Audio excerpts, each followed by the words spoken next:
The stars are right, and that means it's time for another episode of The Whisper in Darkness. I'm your host, the Man from Lang. Thank you very much for joining me today.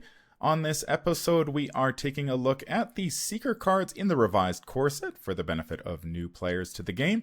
This is part 1 of a 3-part series. The first 2 parts will take a look at the level 0 cards, while part 3 will take a look at the upgrades. There are spoilers throughout if you care about that sort of thing. If you enjoy what you hear, remember to like, comment, and subscribe. Just a quick reminder of how we rate cards here on The Whisper in Darkness. The best of the best get an Elder Sign, while the worst of the worst get an Auto Fail, and the cards in between get a +1, 0, or Elder Thing respectively. Cards that are good in one particular investigator or cards that you can build around receive a Bless token. Before I get started, I'd like to thank the patrons of this channel for their tremendous support. The Arkham Horror LCG community is amazing, and these people have gone above and beyond to bring you content like these reviews. If you'd like to support the channel's goals and see your name on this list, head over to patreon.com, sign up for a tier of your choice, and claim your rewards. That would be awesome. Without further ado, let's get started. We are back with our review of the Seeker cards in the revised core set. This is part 1 of 3. The first 2 parts will take a look at the level 0 cards, while part 3 will look at the upgrades. We are kicking things off with Magnifying Glass. It is a 1-cost asset with an intellect skill icon. The item and tool traits: it is fast. You get +1 intellect while investigating. This card continues to be very popular in the revised core set and beyond. Yeah, this card is a slam dunk for investigators like Daisy. Even 4 intellect investigators make a very good use of Magnifying Glass. The fact that it's fast, not only does it save you an action, but it also saves you resources and skill cards by giving you that +1 intellect. One thing to note about Magnifying Glass is that it's not a static +1 intellect, it's only while investigating. So, yeah, although at the same time, how often do you really need to use your intellect besides investigating? There are a couple treacheries in the second scenario that test intellect, but apart from those, yeah, you're generally right. Yeah, false lead is potentially dangerous for lower intellect investigators, especially since you don't have the intellect to necessarily pass the test or the intellect to necessarily rediscover all of the clues that you have dropped on your location after you fail that skill test. So it's a bit of a double whammy there.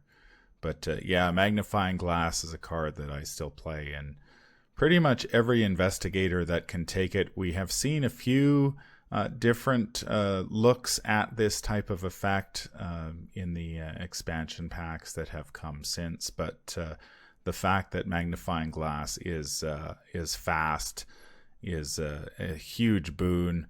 The ability to play this without having to take an action is fantastic, and don't forget that it is non-unique, so if you happen to get that second Magnifying Glass in your hand and you need even more intellect while investigating, you can certainly have 2 Magnifying Glasses on the table at the same time.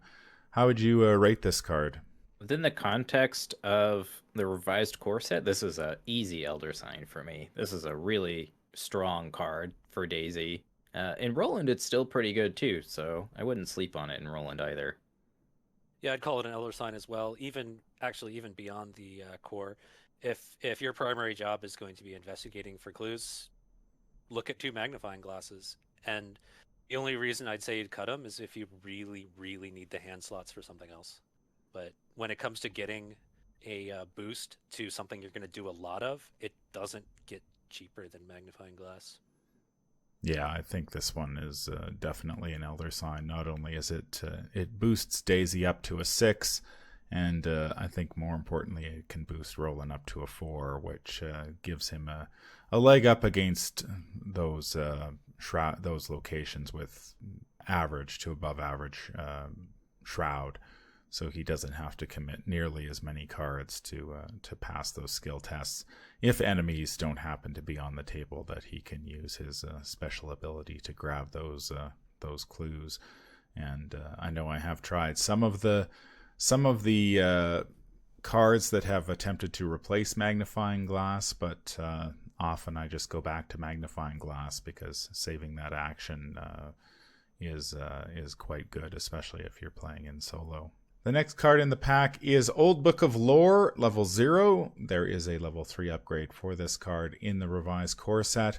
This is a 3-cost asset with a willpower skill icon, item, and tome traits. As an action, you can exhaust Old Book of Lore, choose an investigator at your location. That investigator searches the top 3 cards of his or her deck for a card, draws it, and shuffles the remaining cards into his or her deck, and it takes up a hand slot. I think this particular tome is so ubiquitous in Daisy that it might as well be her other signature card. Without question. It truly is, yeah. Being able to spend Daisy's extra action looking at the top 3 cards and getting the best out of those 3 is so strong. It makes her so consistent. You're going to find those wards of protection and be able to protect yourself from grasping hands. You're going to be able to find your magnifying glasses and investigate very efficiently. And it's also nice that it can help Roland, like you were saying in one of our previous reviews, is that you can choose other investigators. So it's so good in Daisy. Yeah. Although I'd admit, outside of Daisy, the fact that it requires a hand slot and an action to use, it can start to feel a bit slow outside of Daisy, because, like I said, you're taking up a hand slot, and it still takes an action to use it every time. So I wouldn't recommend this in every single investigator that can take Old Book of Lore, but it is the match for Daisy. Yeah, I think that's the case you run into with a lot of tomes, not just the Old Book of Lore, but many of the tomes that have been released in the expansions since the revised core, is that you, if you look at a tome within the context of Daisy, they're usually a lot better. Once you start to consider them within the context of investigators who don't get that extra action, their value tends to dip, and it can be very difficult to justify taking that extra action every turn just to do whatever the tome effect is. Old Book of Lore is, the ability to select which card you get to pick out of the top 3 is pretty fantastic, and the fact that you can use this for other investigators at your location if they get stuck and Roland doesn't happen to have a weapon, or perhaps Agnes doesn't have that spell she needs, you can find that for them, and away you go. How would you rate this one? This one's tough because while it's an easy Elder Sign in Daisy, like Matastrophic and you were saying, tomes they're often very slow outside of Daisy. So it can be an amazing card in Daisy, but it's a pretty lackluster card in Roland. And I think for that, I'm going to give it a +1.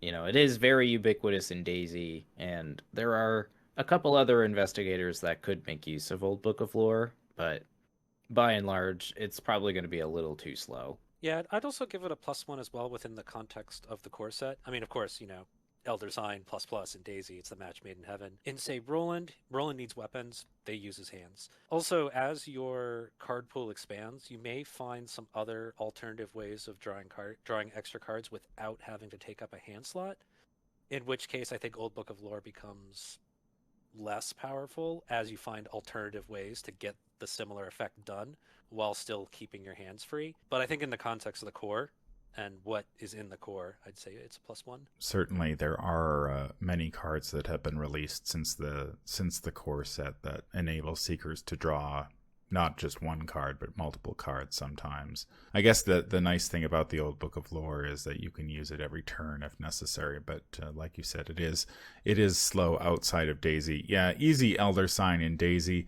It is an easy Elder Sign in Daisy, but I'm not sure it even gets to +1 in Roland, because unless Roland is unless you're using him as more of a flexible investigator, leaning into more investigation than combat, I'm not too sure Old Book of Lore makes the cut in his deck. And even then, you've got to ask yourself, if Roland isn't doing the fighting, who is? And I don't think that's a very easy case if you're playing in multiplayer. It's Wendy certainly isn't going to be doing the fighting.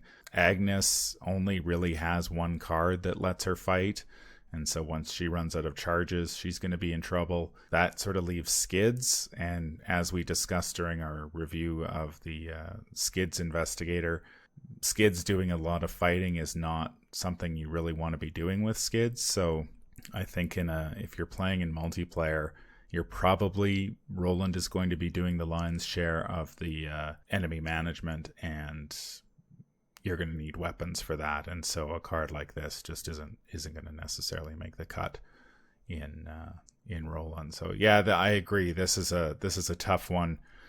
We actually talked about sort of modifying our rating system for cards like this one, I think, where we should have the bless token for cards that you build around. And I think Old Book of Lore is definitely one of those where it works very well in one investigator, and outside of that investigator, its value starts to drop off quite rapidly. Our next card in the pack is Research Librarian, our first Seeker ally, 2-cost asset with an agility skill icon, ally and Miskatonic trait. As a response, after Research Librarian enters play, search your deck for a tome asset and add it to your hand. Shuffle your deck. The Research Librarian has 1 health and 1 sanity and takes up an ally slot. I think Research Librarian has one job in the revised core, and that is to find the Old Book of Lore for Daisy, and then take a damage and or horror, and pave the way for Dr. Milan Christopher to hit the table. You said it. Yeah, that's exactly what it is. With Research Librarian, there are quite a few allies over the course of the game, often enough in Seeker, that do a similar effect. They come in, they do their thing, and then you just discard them to soak later on. And I think Research Librarian, for its cost, it's 2. If there's a tome you care about, you get it, so it kind of replaces itself in your hand, and then you let him go. So for 2, I think that's a great cost. I think he's a very strong card for what he does, assuming you have any tome in your deck that you care about. Yeah, and Research Librarian is one of those cards that only gets better as you get more tomes in your collection to be able to find. There is a certain unspeakable tome that he can grab that makes him almost problematic, because that tome is really good, but that's a different conversation. Yeah, if you're looking to upgrade your tomes, you certainly can't go wrong by picking up the Harvey Walters starter deck for the Necronomicon. Getting Research Librarian down turn 1 to find the Necronomicon is a pretty sweet play if you can get it going consistently.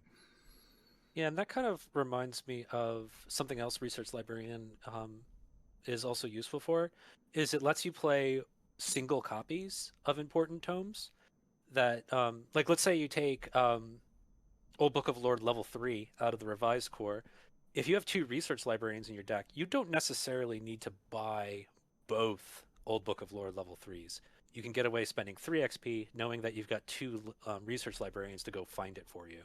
Yeah, and oftentimes the second copy is dead in your hand anyway, because Daisy only gets to use 1 extra tome action per turn, so having a second tome isn't really that helpful. So are you seriously suggesting that Daisy only runs 1 Old Book of Lore? I think you'd probably still run 2 just because you definitely need it, and in case the first one gets discarded from a Crypt Chill or something like that. But yeah, I do think there are plenty of times, especially once you expand your collection, that you can get away with running just 1 Old Book of Lore in Daisy. So how would you rate this card? I think similar to Old Book of Lore, Research Librarian is very specific, but in those specific decks, he is really strong, and he's going to arguably get the best card in your deck. I think for me, this is probably a 0 or a bless token, because we're embracing the bless. Yeah, I guess we are. Okay. He is a very build around me card because he gets a very specific asset, and unless you're playing tomes, this card is useless. I do think that in general, just the fact that he gets you something, is pretty solid. I wanted to rate him a +1, but now that we're adding the new category, he's totally a bless, because given that you have something you have some tome in your deck that you really care about, this guy's really good, and that's kind of the definition of bless. You have to reach this certain condition before this guy becomes amazing. So yeah, he's I mean, he's amazing in those decks that have tomes, and obviously much less so in decks that don't have one.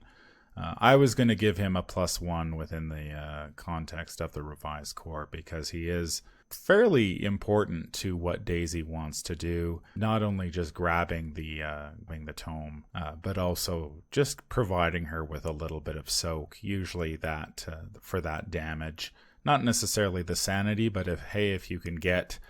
If you do need to field an attack that deals the damage in a horror, this guy is perfect for that. And then once he's served his purpose, your ally slot is free for Dr. Milan Christopher to work his magic. Outside of the core set, this guy is definitely a blessed token for build around, because if you're playing tomes, you're probably going to put this guy in. If you're not playing tomes, then this guy is going to sit in your box and research the tomes that happen to be in there. Speaking of allies, the next card in the box is Dr. Milan Christopher. 4-cost asset with an intellect skill icon. Ally Miskatonic trait, you get +1 intellect. And as a response, after you successfully investigate, gain 1 resource. He has 1 health and 2 sanity and takes up the ally slot. It's not often in the revised core set that I get to bring out my busted graphic, but Dr. Milan is probably the most busted card in the core set. Yeah, he's definitely up there. He's a 1-card engine. Not only does he make you better at investigating, but he then gives you money for investigating. Like he pays for himself and then some over the course of a game. Yeah, the fact that as written, you can trigger him multiple times in a turn. That means you can spend 3 actions investigating and gain 3 resources. So you get 6 actions worth of output as a seeker for 3. That's kind of nuts. I mean, it is, and it funds the whole rest of your deck if you get him early. Yeah. I guess in hindsight, Dr. Milan Christopher was a hint of what was to come for the Seekers, as they have received many cards that are somewhat overpowered over the years. We haven't discussed the optional list of taboos, which was introduced by the designers to deal with cards like Dr. Milan Christopher. Briefly, the optional list of taboos is an optional rules that you can use for certain cards. Some of the cards have an added experience point cost. Others have had their text changed slightly.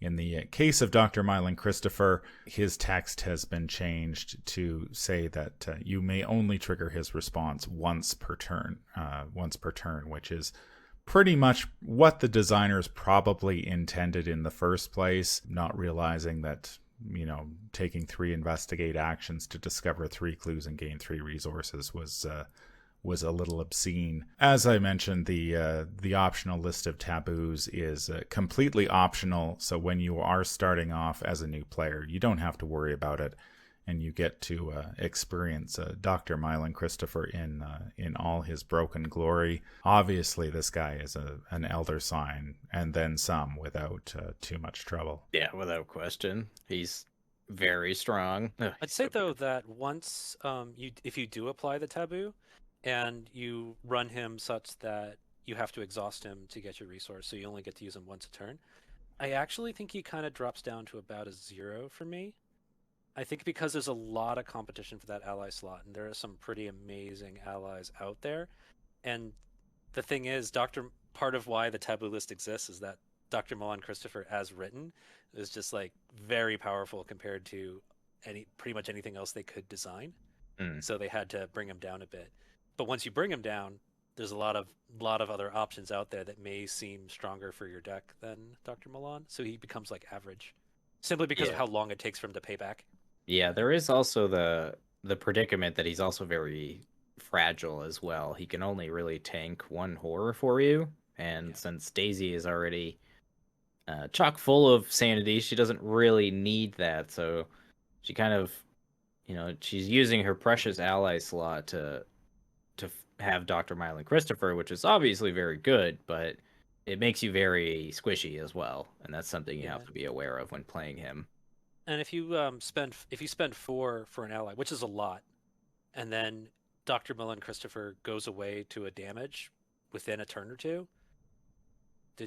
That's kind of expensive for what he ends up being. Yeah, and there are as your card pool expands and you start to explore other scenarios, there are cards that will deal direct damage to allies, and so Dr. Milan Christopher's 1 health makes him pretty squishy.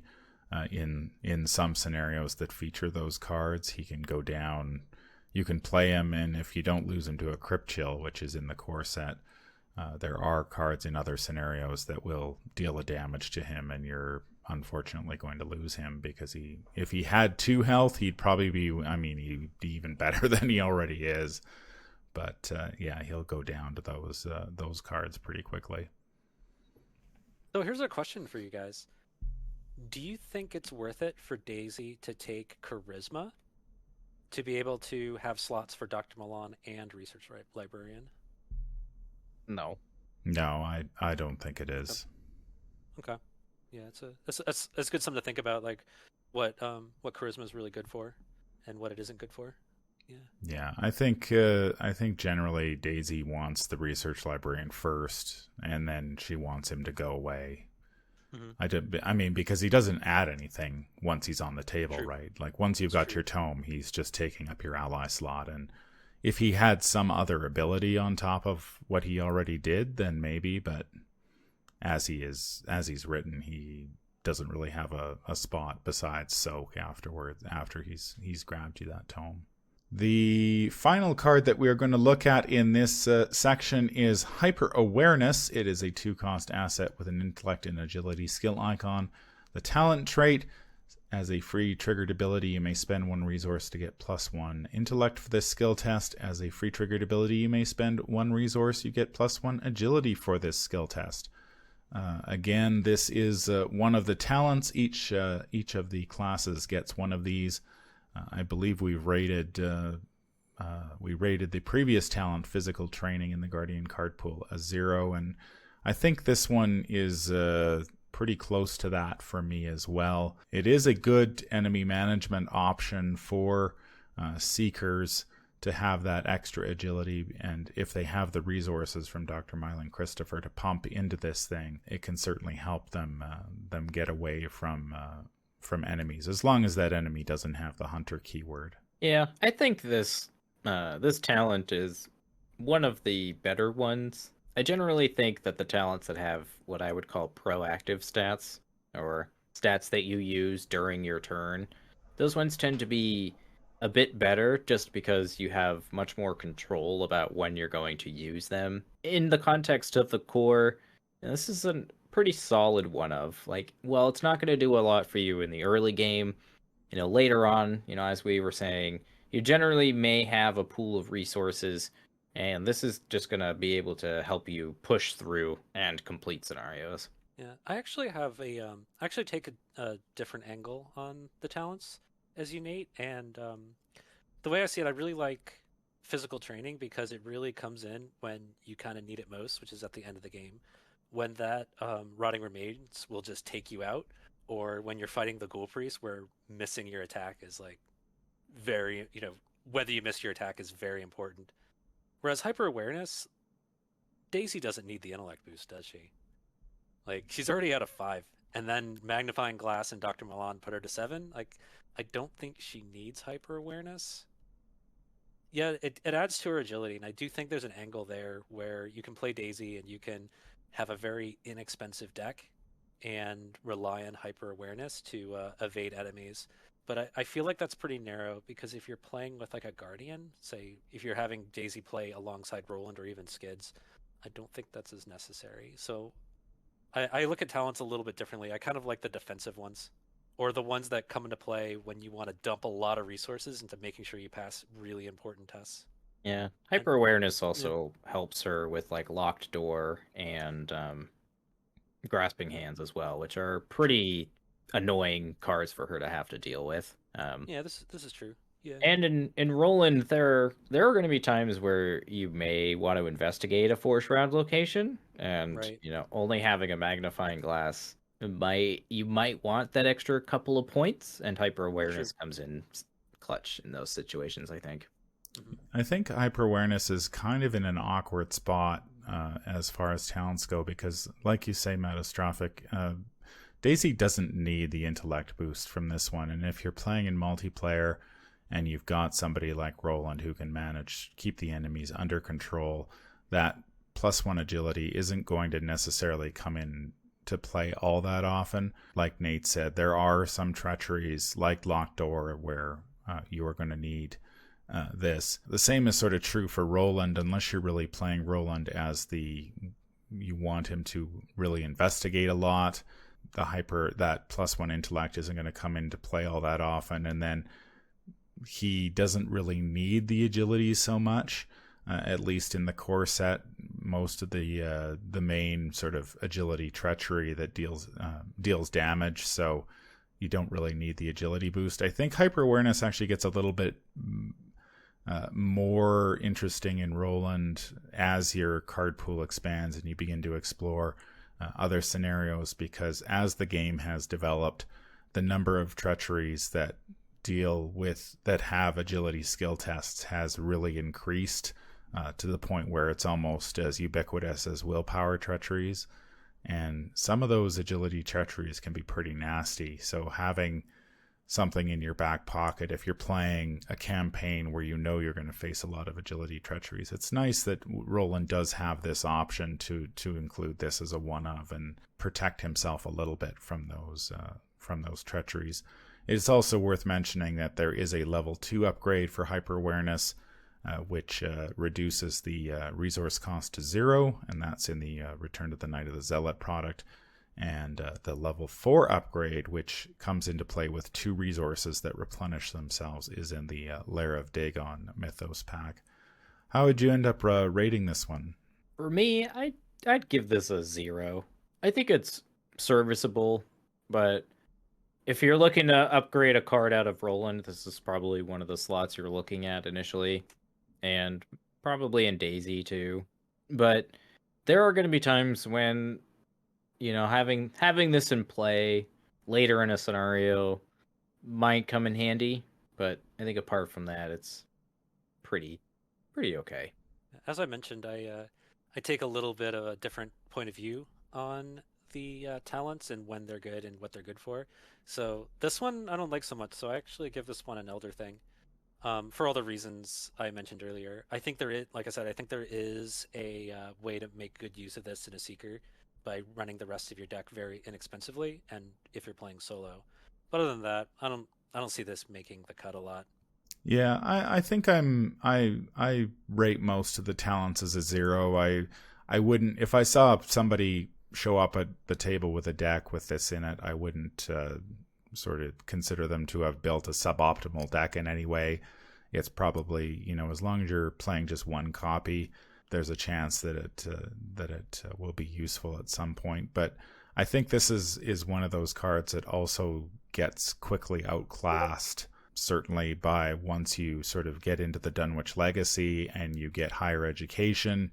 That is clearly superior to that if you're looking for intellect boosts. And this does have competition from Mind Over Matter for those occasional agility skill tests that you need to pass. But they do sort of crop up from time to time. I mean, there are some locations that you need to investigate in the revised core that require agility. There's at least one of those. And then there are, things like locked doors and stuff like that. So it's nice to have the protection. But again, if you've got Mind Over Matter, which I think is superior, then you should then you might be able to get away without this one. That's going to do it for our look at part 1 of the Seeker cards in the revised core set. Any final thoughts? Seeker's pretty strong, and you can see from these first 5 cards here about how focused they are and how well a lot of them actually go together. Magnifying Glass and Dr. Milan Christopher puts Daisy up to a 7. It's very clear what the Seeker's good at. Get those clues. And it's also worth noting that costs 5 resources, which is also conveniently the amount of resources you start with. Nate, I think you're onto something. Yeah, curious. Oh, Research Librarian and Old Book of Lore also conveniently cost 5 resources. Oh man, now that's two. Now that's a coincidence. Hmm. Hmm. I think this is worth further exploration.